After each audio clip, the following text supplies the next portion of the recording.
You spend a lot of time with Wall Street writ large, CEOs, people who really are influential in the business community. As you look forward to the election, and let's assume for the moment, it's an assumption, not a clear truth, but an assumption that it is, once again, Donald Trump against Joe Biden. From what we know of their policies, what should Wall Street be looking at in that sort of choice? For the first time in history, we have two candidates that have been president, so you have a track record of what to expect. In the case of President Biden, you've had so far 3 years of steadiness, good growth, markets at an all-time high. I think it's underappreciated what has gone on with the economy. Unemployment at 3.7% versus the Trump years at 4%. Job creation, if you take out COVID as the impact, you still have 9 million jobs created under President Biden versus 6 million under President Trump. And even GDP growth, a few basis points higher under President Biden. So in addition to that, you've had a re-engagement globally.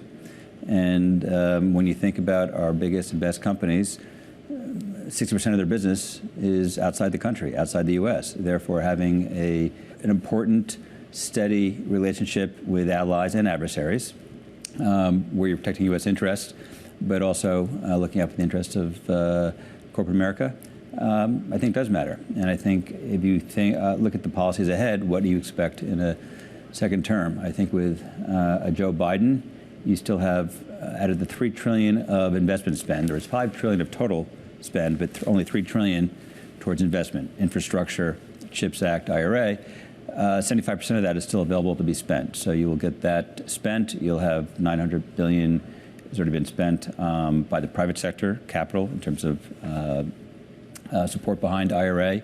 For example, carbon sequestration facility by Exxon down in the Gulf Coast, everything in Ohio around chips.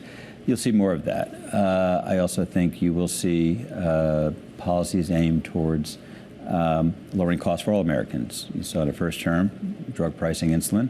In the second term, expect more around child care, long-term care benefits, more around drug pricing, and continued engagement globally. So then the question is, with the Trump presidency, what do we know so far? Well, what about that? Because if you look back, I think a lot of Wall Street says, it was not a bad time under President Trump, in fact. We actually had good growth, we had good job creation, less regulation, less taxation. A lot of companies did pretty well, didn't they? The companies did well, and they continue to do well. And I think that people need to appreciate that our private sector is as innovative and vibrant as ever. But even in this regulatory question, everybody talks about my world, M&A. Fact is, for the first 3 years of President Biden versus 3 years of President Trump, M&A is up 6%. In terms of policy, what we've heard so far, the thing that I'm particularly focused on is the notion of tariffs, 10% tariff across the board.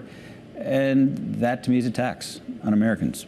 That's $300 billion of increased cost to Americans. That's inflationary. It's estimates you've seen by independent analysts have 500,000 jobs at risk, and probably a point or so less GDP growth. So that's concerning.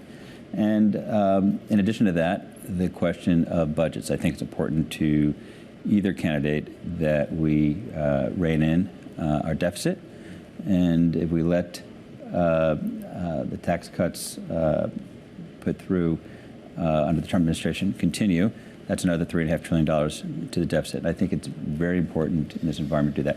One more thing I'd point out, we've had a high interest rate environment.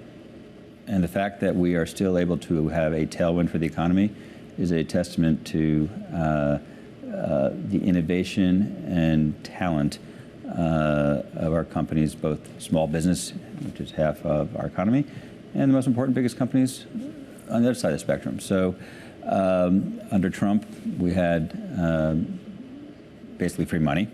And I think it's added a certain discipline. So when we talk about growth, it's actually even more impressive that you can grow in the current environment. You mentioned the debt and deficits. How concerned is the C-suite, sort of generalizing here, but how concerned is the C-suite about debt and deficit? Because when you talk about the tariff issues, there are clearly issues about how we would conduct ourselves in the world. At the same time, even the Committee for Responsible Federal Budget says that, in fact, it would reduce the deficit because it would be money coming to the coffers of the U.S. government.